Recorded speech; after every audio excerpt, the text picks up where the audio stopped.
Makitaan sa sining nga CCTV video ang isa ka motorsiklo nga nakapark sa igansang dalan. Dugay-dugay, naglabay ang tato ka lalaki sakay sa isa ka motor. Nagpanaog ang duwa kag nagtabok sa bahin sa nakapark ka motor. Kasubo nga daw nagpangihi ang mga ini kag nagpulo panilag.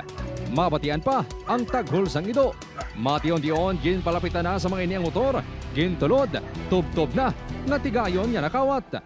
Ang insidente ang natabo sa Barangay Agboy Norte, Leon, Iloilo, pasado alauna Lunes ang kagahon. Ang iyan nga motor na parking niya sa tubang sang iya nga bayaw. Yung park niya sa tubang sang Tiangge. Mga alas 11 niya sa 18 sa aga nag-park. Tapos nagbalik sa mga alas 3 pang kagahon sa January 19. Ito na rin yung discovery nga way na. Matapos ang halos 24 oras, na-recover ang motor sa Cabatuan, Iloilo sa mga sospek nga lunsay minor de edad.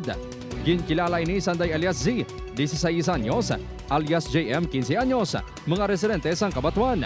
Ang isa, ang ginkilala kay alias Gerald, 15 anyos nga taga-Masin. Sunod sa Cabatuan Police, nagasakay ang mga solterito sa motor nga ginkawat pasado alas 11 kagabi. Sang ginsita sa mga nagapatrolya nga pulis, bangod wala ini isang headlight.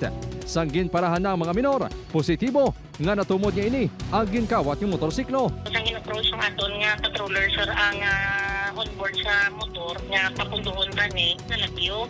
So nalapot ni sila sa aton nga patroller sa may bypass road na sa may barangay Ligong in pangitaan sa document sir sa motor, so wala sila may 10%. Gin-turn over ang mga ini sa Women and Children Protection Desk.